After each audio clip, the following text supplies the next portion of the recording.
Hi everyone, today I'm reviewing The Lost and the Damned by Guy Haley.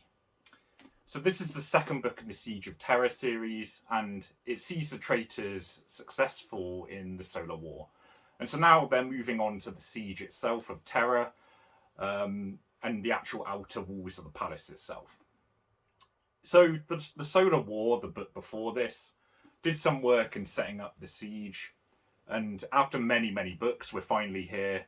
So I think this one is going to follow some of the trends of the other books in terms of there's going to be a bit of setup, but also plenty of action, plenty of familiar faces, and some desperate decisions to be made to kind of save humanity.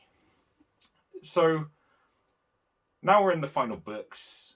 Fans want to see all the characters that are featured in the universe kind of enter this epic climax. And this book has these confrontations in abundance. The selected viewpoints are really diverse. There's the conscript, fresh and unready for the battle. There's a pilot who's been waiting for ages to fly and actually fight and join the battle. There's the mighty blood angels on the wall. There's the viewpoint of a beastman, which is actually a callback to old Warhammer books, which was very cool to see. The Lost and the Damned excels in these choices and kind of introduces enough variety to keep you interested. And obviously, many of the kind of key characters that have featured heavily in other books are here. So, Abaddon, Sanguinius, the Khan, and many more. And obviously, we can't follow every single character from the Horus Heresy. So it is necessary to keep a degree of focus and to explore how these characters are dealing with events. And that avoids the book feeling shallow. And some of the encounters are really epic, and obviously this is a no spoiler review, so we can't go into too much detail, but the book is paced well and it's interspersed with really interesting fights and events, I would say. And the diverse threads are really engaging throughout the story. Despite most of us already knowing what the key events are, I particularly liked some of the smaller subplots. The perspective of Beastman, like I mentioned, was really great and something quite different. And, it was a callback, which was nice to see, as you don't really get Beastmen in 40k quite so much now. And I think it's definitely been done before across Warhammer books, but the contrast between transhuman, sort of, the bog standard man on the line within the conscripts, it keeps things interesting, kind of gives you different perspectives and makes it feel, as realistic as sci-fi can be, I guess. And the descriptions are done well. That keeps it, fresh. And in some ways, there is a bit of a novelty with like the feeling that this is the kind of we're finally here at the final battle. However, some of the action did seem a bit questionable. Some of the kind of fights, I think, the Khan's charge is one that I'll use as an example.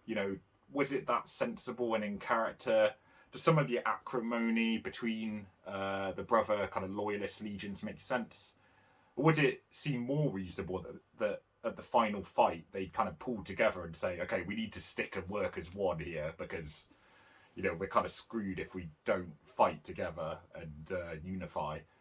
And I think some people would disagree with that because they'll say, well, all the different legions have their own unique character traits, and yes, that's true, but I also think at the end fight there's so much on the line and at stake. If you just a third of your force just goes out to attack the enemy on its own, it's not very smart. So I think people might disagree with me on that, but I just felt like it was sometimes trying too hard to overemphasize the difference between the legions. And I also think that so many Warhammer books have emphasized that. You could argue that's kind of just their character, but I don't know. It seemed a bit out of character for me. Albeit it did fit their fight. Their fighting style is to attack. It's to, fast vehicles and bikes and jet bikes attacking the enemy, but it seemed a bit reckless and foolish in my eyes. So the readability, this one does hurtle along. And although I think some of the plot points are telegraphed just for this book in particular, I'm not talking about knowing the events of the Horus Heresy, but within the plot of this book, some plot points are kind of just a bit obvious, really, I guess. It nevertheless remains engaging. The descriptions of the size and stature of the structures, vehicles, and war machines, and the scale of the war elevate its importance. And I think there is that feeling that's conveyed well that we're at the final fight, we've got to kind of win. And all of this adds up. You know, it's a really engaging book. I don't think it's without its flaws. You know, some of the action seemed a bit dubious. The plot was a little bit, you know, kind of predictable. But I think the way it brings together a lot of the characters, some of the human stories are super interesting, I thought.